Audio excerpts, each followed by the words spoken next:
Hello, friends, and welcome back to r/ProRevenge. Today we have 3 great stories for you. Don't forget to subscribe to our channel if you're new here and turn on notifications so you don't miss a new video every single day. Here we go. My father's business. This is a tale that my dad told me about how he got into his business. He was the owner of a manufacturing company that made restaurant equipment, stuff like burners and the like for the kitchen.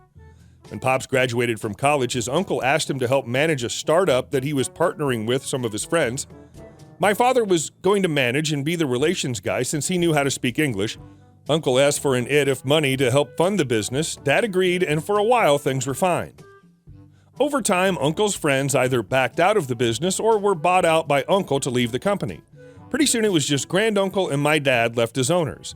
One day, my uncle comes into my dad's office and demanded he leave the company. My father stood his ground and was eventually threatened with a gun. My dad eventually purchased his own firearm to protect himself. Nothing came of this, thankfully. My dad eventually sued my uncle. The court made him pay court fines and pay my father for a portion of the company so he would leave. Afterward, my dad took the money that was given to him to start a rival company. That business grew and eventually outlasted my uncle's business. My dad owned the business until a few years ago when it went under. The best thing was, my dad would have gladly left if Uncle had just asked him instead of demanding him to leave. And our second story. Driveway revenge. My grandmother lives in a suburb of Chicago very close to the city. The lots are all 25 by 125, with a few exceptions, and pretty densely packed. Her neighbor is the only person on the block, maybe even in the whole town, who has a second lot. Because of the strange configuration of the street, his second lot is 35 by 125, which gives him a very nice side yard. My grandmother lives on the east side of this guy, and a Mexican family lives on the west side next to the empty lot. Grandma got all the juicy details because she and the neighbor moved in on the same day in 1958 and have been close friends ever since. The garages on this block are directly behind the houses, and there's an alley. Neighbor built his garage with overhead doors on the front and back of his garage in case he ever decided to put in a side drive across his empty lot. In 60 years, he never did, by the way. Enough backstory and build-up. Neighbor sees Mexican guy chopping a giant hole in the garage. He asks what's up, and the Mexican guy says he's going to install a door just like neighbor guy's. Neighbor guy wishes him luck and assumes it's just to open up the garage because they throw an extraordinary amount of backyard parties. Neighbor guy goes on a golfing trip for 2 weeks and takes his wife. He returns to find an asphalt driveway running along Mexican guy's house. It's cutting into his empty lot by about 10 to 12 feet. He immediately goes to confront Mexican guy, who claims that the edge of the driveway is on the property line. He pulls out a bad copy of the survey from when he bought the house and shows that part of the empty lot belongs to Mexican guy. Neighbor guy notices that some of the lines and numbers look funny. Mexican guy must have modified the survey and copied it a few times to make it look more legit. Remember, this is the mid-'80s, so Xeroxing several times back then was like Photoshop blending now.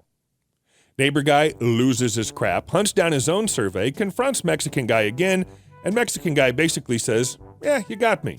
You don't even use the empty lot, and I don't like the potholes in the alley." By the way, he doctored up the survey because the driveway contractors wouldn't lay the driveway without one.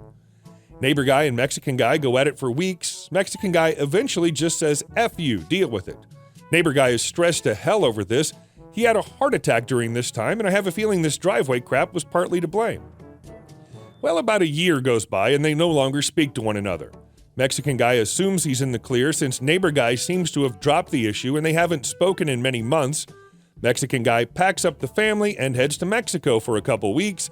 Neighbor guy decides to act.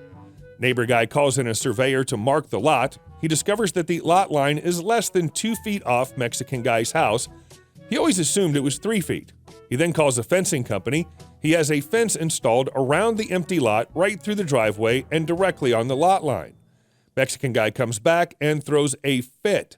Neighbor guy just says, "F you, deal with it." In the end, Mexican guy went from a 3-foot walkway to a lavish 12 to 15-foot driveway and then back down to a 20-inch walkway. What's even more wonderful about this is that Mexican guy has his air conditioner and skinny garden on the other side of his house, so unless he moved an air conditioner in his garden, this tiny walkway next to the empty lot's fence was his only way from getting to the front to the back without going through the house. Neighbor guy eventually had the driveway removed and landscaped the lot, although he waited about 5 years. I assume he waited just so Mexican guy could see it every day. He also sued for the cost of removing 100 feet of asphalt and laying sod. Mexican guy didn't pay, so a lien was put on Mexican guy's house. I believe it was for either $8,000 or $12,000. Mexican guy eventually moved, and neighbor guy got paid for the lien out of the sale proceeds. But the fence and skinny walkway still stand to this day. And our last story. Scrape asbestos for $8 an hour? Not a chance. So this story occurred during a very difficult time in my family's life. My wife and I had just gone through losing our first child 2 months before her due date. And to top it off, I just lost my job. So my parents agreed to let us move in with them until we got back on our feet. My wife and I both took the first jobs we could find. She took a job at an upscale restaurant, and it paid very well. I took a job at a furniture store / auction house as a maintenance guy, as he called it, which was a heck of a pay cut, but I was willing to take anything I could get. Little did I know, this guy owned several properties around the area, and I would constantly be driving from place to place fixing issues at various rental properties. On days there were no issues at those properties, I would be dealing with their auctions, moving furniture around the sales floor, or delivering furniture to customers. This was all fine and dandy, except for the fact that I have real construction and maintenance experience, and if my name is on something, I'm going to take pride in my work. On my first day, I should have left. They sent me to a house that was so water damaged under the kitchen floor from a leaking pipe, molded at this point, and obvious signs of mold. I asked the guy how long it had been going on. He said, laughing and sarcastically, "Only the last 2 months since I moved in. I've left them several voicemails and they didn't even tell me you were coming today. But it's cool. I really just want my family and I to be able to eat at our dinner table." His floor was so bad that when you walked on it, your feet sank into the wood and water came up while making that squishy, watery sound like when someone sucks on a popsicle a little too hard. Knowing what I know, this had been going on for much longer. I apologized, said that this was my first day and that there must have been some sort of misunderstanding on our end. My boss shows up and drops off some materials for me to do, as he called it, a quick fix with plywood and caulk on this guy's floor, and to also duct tape the leaking pipe. Me really needing money and thinking this is temporary till he can hire a flooring company, a plumber, and possibly some framers, I get right to work. After a couple of hours, I'd cut a good portion of the floor out and replaced it with the plywood, told the guy I'm sure they're going to get back to him about this situation very soon, and headed back to the store. A couple of days go by and I asked the boss when he was going to do the repairs on that rental property. He asked smirkingly, "What repairs?"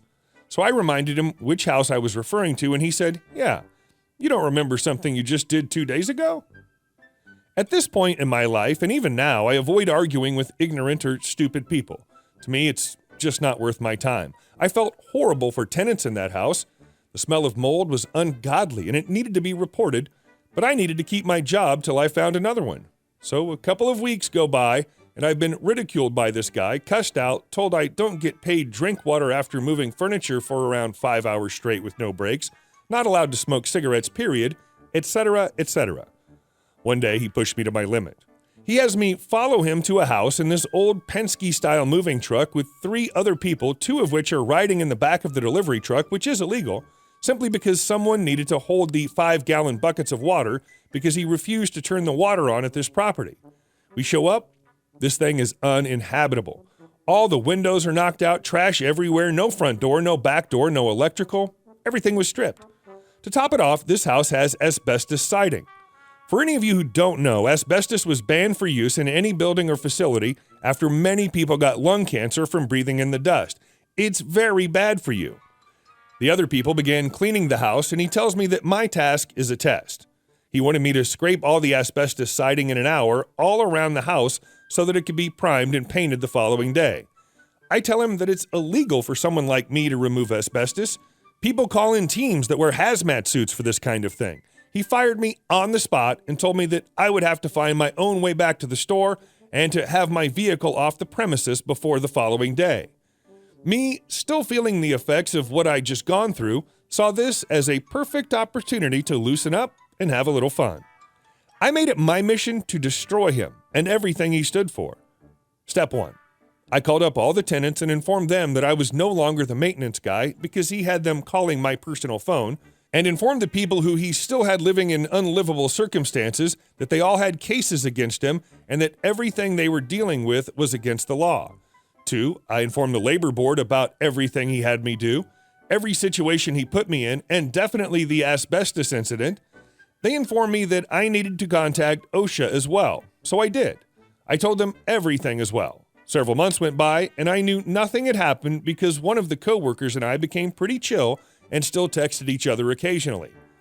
3, one night I had a few too many, randomly posted an ad on Craigslist as the following in their name: buying cigarette filters, 5 cents per. We know this is weird, but we are performing tests on used cigarette filters and are very passionate about our work in producing a safe filter. Please call number.